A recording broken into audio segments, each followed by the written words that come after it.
A hysterical slide into a police state, a shameful police force intruding with scant regard to common sense or tradition, an irrational overreaction driven by fear. These are not the accusations of wild-eyed campaigners. They come from the lips of one of our most eminent jurists, Lord Sumshon, former Justice of the Supreme Court. I spoke to him about his concerns before we came on air.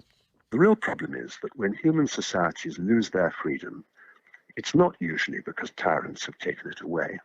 It's usually because people willingly surrender their freedom in return for protection against some external threat. And the threat is usually a real threat, but usually exaggerated. And that's what I fear we are seeing now. The pressure on politicians has come from the public. They want action. They don't pause to ask whether the action will work. They don't ask themselves whether the cost will be worth paying. They want action anyway. And anyone who has studied history will recognize here the classic symptoms of collective hysteria. Hysteria is infectious. We are working ourselves up into a lather in which we exaggerate the threat and stop asking ourselves whether the cure may be worse than the disease. At a time like this, as you acknowledge, citizens do look to the state for protection, for assistance. We shouldn't be surprised then if the state takes on new powers, if it responds. That is what it has been asked to do, almost demanded of it. Yes, that is absolutely true. We should not be surprised, but we have to recognize that this is how societies become despotisms. And we also have to recognize that this is a process which leads naturally to exaggeration. The symptoms of coronavirus are clearly serious for those with other significant medical conditions, especially if they're old. There are exceptional cases in which young people have been struck down, which have had a lot of publicity, but the numbers are pretty small. The Italian evidence, for instance, suggests that only 12% of deaths, is it possible to say, coronavirus was the main cause of death. So yes, this is serious, and yes, it's understandable that people cry out to the government.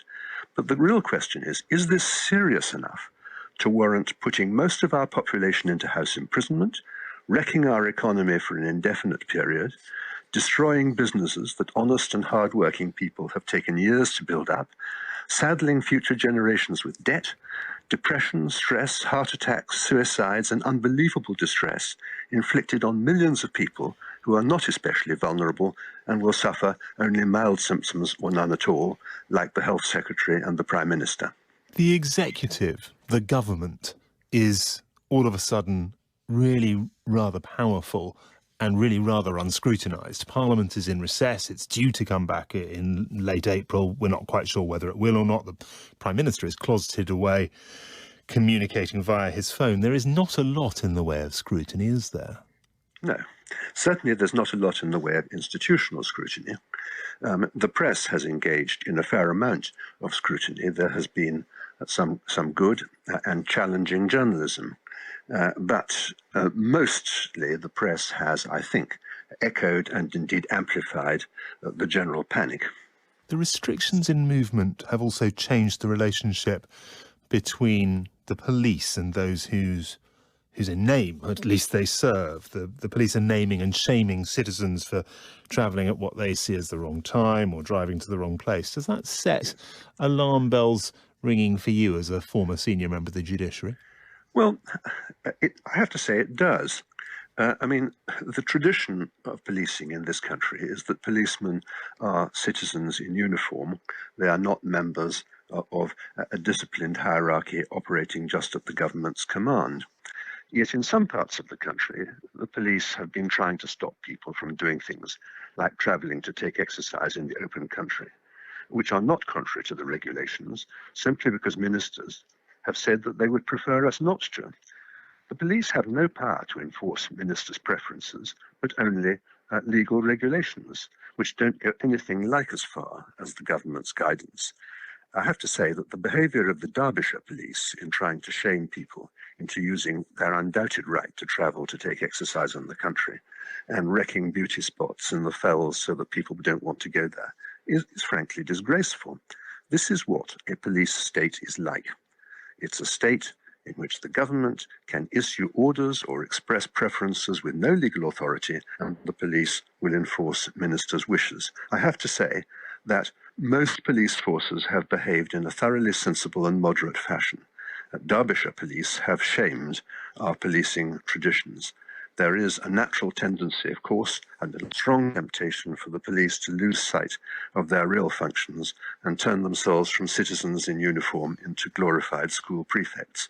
I think it's really sad that the Derbyshire police have failed to resist that. There will be people listening who admire your legal wisdom, but will also say, well, he's not an epidemiologist. He doesn't know how disease spreads. He doesn't understand the risks to the health service if this thing gets out of control. What do you say to them? What I say to them is I'm not a scientist, but it is the right and duty of every citizen to look and see what the scientists have said and to analyze it for themselves and to draw common sense conclusions. We are all perfectly capable of doing that, and there's no particular reason why the scientific nature of the problem should mean that we have to resign our liberty into the hands of scientists. We all have critical faculties, and it's rather important in a moment of national panic that we should maintain them.